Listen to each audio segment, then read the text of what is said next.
when I was shuffling out the spread for you, what I saw was I see this scene in an office. So it's like, a very traditional office type of environment. Everybody is wearing their blouse. The men are wearing their business suit with a tie, and everyone is very well groomed, and they're wearing the nice office shoes. And I see this person. It looks like it doesn't look like she's an intern.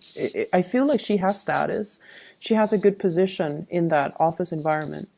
She's holding a stack of, like, a box full of stuff. It's like it seems like a heavy box. It's like a bin with stuff in it. And she's like, well, I have to carry this kind of far, so I'm going to take off my shoes. So she takes off her shoes and she's walking barefoot and she runs into her boss. And he sees her. He's like shocked. He sees her with this heavy box and he looks down at her feet and she's barefoot. And he's probably wondering, he's probably thinking, the thought bubbles are like, what are you doing? And then I think he realizes that she's carrying this really heavy box and she probably has a long distance to go, and the shoes are probably not comfortable. And so rather than chastising her, he helps her with the box and he helps her move the box to wherever it is that she needs to go. So that's what I'm sensing. That's what I saw when I did when I shuffled the cards for you. So what it's telling me is you have somebody in your life that is very, very understanding of your struggles, okay? Whatever it is that you need to do, I feel almost like there is an unconventional way to do it. And I feel like you don't have to follow the norm. You don't have to follow the social expectations. You don't have to, you don't have to do what is expected of you. There is a smarter way to do things, or there is even possibly a better way to do things that might just require kind of like bucking the social mores, okay? Bucking the system, or bucking like whatever is socially acceptable. Because I feel like we fall into these traps, and people do these things, and they look a certain way, they dress a certain way, they behave a certain way, and sometimes it doesn't even make sense anymore, okay? So it's almost like following the herd when you should be creative with your own ideas, following the herd when you should be leading the herd, okay? So that's what I'm sensing for many of you. And either way, I definitely feel like you're in an environment where your superiors, because you have that supervisor, where your superiors are very, very understanding of some of the struggles that you might have gone through. They're very supportive of you. And your supervisor, or whoever your superior is, whoever it is that you report to, they're also very unconventional, okay? So, on the surface, they might look all prim and proper with their suit and tie and their nice polished shoes and their office hair, whatever that office hairstyle is. Everyone has like really nicely trimmed, nicely styled hair. On the surface, maybe the supervisor has also had to follow the norms in order to get to his or her position. But I feel like they understand that, some of these rules don't make sense. We all have to play the game. We all have to, fake it until we make it. And we help the ones that are trying to make it. So I feel like you have somebody who's really understanding, who's very supportive of your ideas. If you're trying to implement new projects that might be a little bit unconventional, you definitely have their full support. If you are seen as someone who's a little bit unconventional with the way you do things, I don't see a lot of Librans are just, eccentric. Aquarius are very eccentric. I don't feel like Libras, you guys are. If anything, I feel like you do follow these, social expectations to a T. And for whatever reason, maybe you have strong Aquarius placement in your chart. You might be a little bit more on the eccentric side. And I definitely feel either way, it doesn't matter. You have a lot of support for your groundbreaking ideas, and you have a lot of support from higher ups, okay? So going back to this spread indicates to me that there is a situation in your life and you have a second chance here to go back and fix it. And I don't see this very often. I mean, once this year, I feel like it showed up for Taurus. And I feel like with you guys, you have a second chance, a do-over, a reset, pushing that soft reset button and being able to, go back to a specific moment in time and to be able to right a wrong, to be able to rectify a situation, to be able to clear the air, to be able to gain some understanding, some insights about a situation. I feel like there was a situation you were dealing with another person, possibly a fire sign. So this is a Sagittarius, an Aries, or a Leo. I feel like both people were very confused about one another's agendas. Both people were very confused about intentions. And I feel as if you might have been projecting. It's almost like a mirroring, like a mirroring energy, where if they're really friendly to you, you're super friendly to them. If they're standoffish and aloof, the next day you're standoffish and aloof. If they're moody, you act moody. So I feel like there was this massive mirroring energy between you and this person, and it created a lot of confusion. It created a lot of trust issues. It created a lot of, I feel like, power struggles as well with this person, between you and this person. Their energy is a king and your energy is this is a page, okay? They're coming across as a king of wands in the reverse. Your energy is page of swords in the reverse. And so what I'm feeling is, I sense as if they have a very, very good reason for why they're doing what they did or why they behaved the way that they did. And I feel like you don't see the full story. You don't see the full picture, and you don't see, like, you're not able to make sense of a situation. And so you have an opportunity to go back to this situation, revisit this person, and get all your answers or all your questions answered. The nature of fire signs, and I believe I mentioned this with the Scorpio reading, fire signs in general are very dignified. If you come at them straight, they're going to come at you very straight. Okay, so if you ask a question, they're going to give you an answer. If you want them to elaborate, you have to ask further questions. So they're just very straight shooters. And if this has been a perplexing situation, I feel like you need to go back and you need to get your closure, or you need to be able to understand the situation, because it feels to me like it's unfinished. And I almost feel like the answer, you might even, fear the answer, but the answer is going to be, it's like the answer is really good. And it's not something that you anticipated or expected to come out of this person. Breaching the topic or having that opportunity to talk is going to be very, very awkward for both of you. For both of you. But once you clear the air, things will take off, okay? So if this is like a boss, for example, it's going to create another level of mutual understanding between you. If this is like a love interest, it might make you, be in a relationship with them by the end of the week if you clear the air. That's how powerful this energy is. This is a do-over. This is like a reset from the universe to allow you to right a wrong, to fix a situation, and to not just think about it, but to take initiative to do something that you feel you owe it to yourself to do. So if this is a love partner in particular, they have a really good reason for what they have done. And whenever I see the King of Wands, I always feel like it's someone who's very, very protective. They're not of themselves.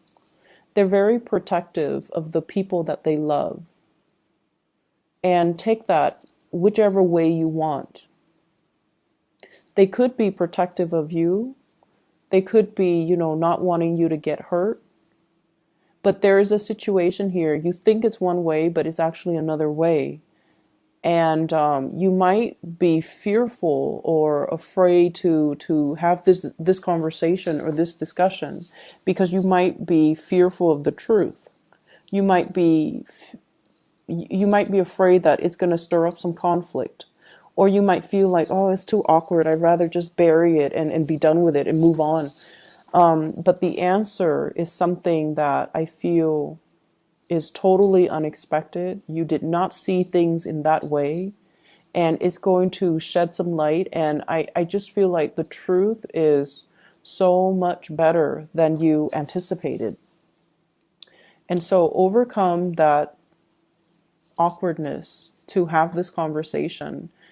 It's I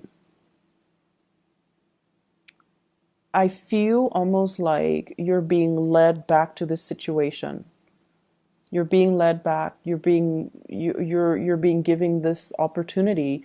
It's going to solve a lot of problems, and it's going to shed some light into a situation that it's revealed. It's almost like, oh my gosh, I didn't realize I had so many blind spots. I didn't realize that, I was seeing things in such a tunnel vision. So it's going to give you a holistic view, like a panoramic view. And you're going to be shocked in a very good way. Okay, so have this conversation. Go back to it, fix it, resolve it. Whatever awkwardness there is, it needs to be cleared up. So that's the first message.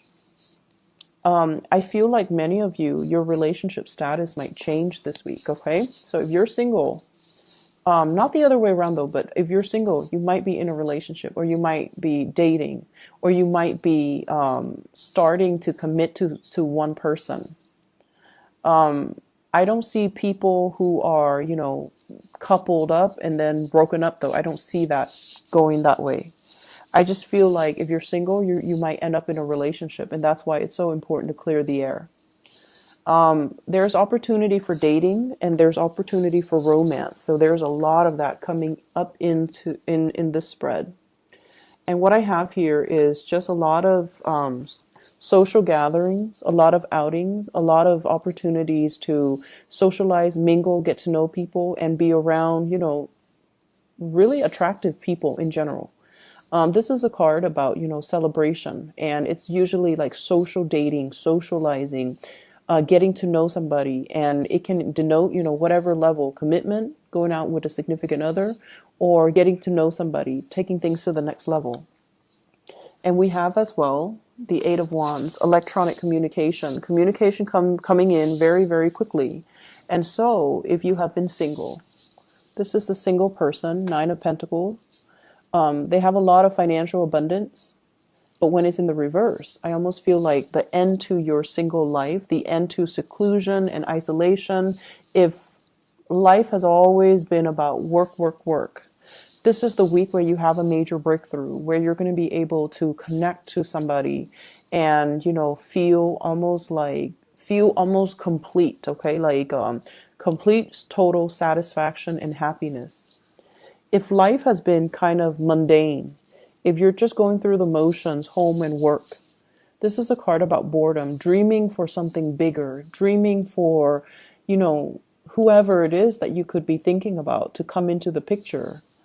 All it took was for the conversation to start, and for two people to clear the air, or the conversation to start, and for you to make that connection. So I definitely feel love and abundance is all around you.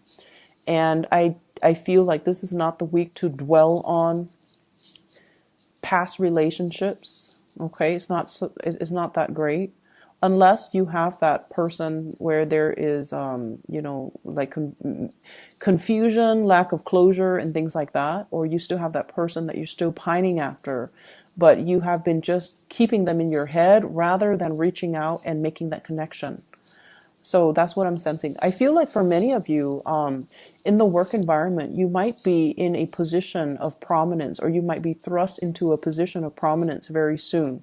So I keep seeing this imagery of somebody like grooming somebody into into like a leadership position, or all the signs could be pointing towards, leadership, because honestly, Libras, you guys are very, very smart. Okay. You guys are really, really intelligent.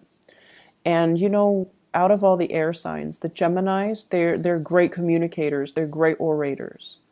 But I feel like the Aquarius people, they're great leaders when they believe in a cause, but they don't really want to take the initiative to lead the way, and they're not very diplomatic. They could be very blunt and very curt. But I feel like Aquarius and Geminis are a little bit scattered. They don't have your attention to details. You are very detail oriented, like a Virgo. And you are also very meticulous with the things that you do, like a Virgo. You're perfectionistic, almost like a Virgo. And so I feel like, that blend of intelligence, perfectionism, and you have patience. You have a lot more patience than Aquarius, than Geminis. You are also very diplomatic. So like being in a position of leadership, it's almost like it's destined for you. And so I don't know if all the signs are pointing in that direction. You might, for example, right now, you might just be a worker. You're not like a supervisor or manager. And then all of a sudden you start seeing, in your mailbox, here's a leadership seminar, and it's designed for supervisors. Or here's an opportunity to lead a leadership seminar, or, something like that. Just like a bunch of little signs. And you might have just recently started a job, and you already, and I know you guys are really smart and people around you know it. And so there might already be, a lot of eyes on you, because people are gauging and people know your potential. And so I feel like if you have just started out and you're just like, I'm still trying to learn the ropes. I'm not aiming for too much responsibility right now. I'm still just trying to get my foot in the door, and I'm trying to take it easy. But I feel like all the signs are pointing in that direction. And the reason I say that here is the Three of Wands. This is leading the flock. You can see all the people that are behind him. He's on top of the hill, leading the way, leading the charge, okay? So I definitely feel something's on the horizon for you. And I feel like right now, it might just be something that you kind of think about, but you're not really heavily invested in it. But I feel like it's going to come out of the blue, and the opportunity will present itself. And I feel like you should grab the opportunity if it does come in. So you might have started a job, like for a few months, and you're doing really well. And then all of a sudden a new job opens, and then your supervisor might even tell you, you should apply for it. And you're just like, I don't know if I qualify. I just started. But you do, and that's why your supervisor might be, nudging you to apply for something that you feel is a little bit outside of your league, okay? Take the chance. If we take the opportunity, then we'll know. If not, it's always going to be a pipe dream. It's always going to be out there. And you might be looking back on it, a few months, a few years down the line with regret that you didn't do it sooner. So I feel like the energy for this spread is about what should have been or what could have been. And is really urging you to make a move, is really urging you to start and initiate and be the catalyst of change in your own life, rather than waiting for things to come in, rather than waiting for things to happen. You kind of need to take the initiative. And I feel like this is in your career. This is also in your love life, okay? If you want it to be the way that you want, the way you envision, the way you dreamed of, you have to be the one to take initiative. So overcome that sense of stagnation, overcome that sense of, I want things to fall on my lap, or if it's meant to be, it should fall on my lap. Well, life rarely works out that way. So, try your best to rectify situations. Be the one to reach out. Be the one to make the change. Be the one to hunt for new opportunities. Okay.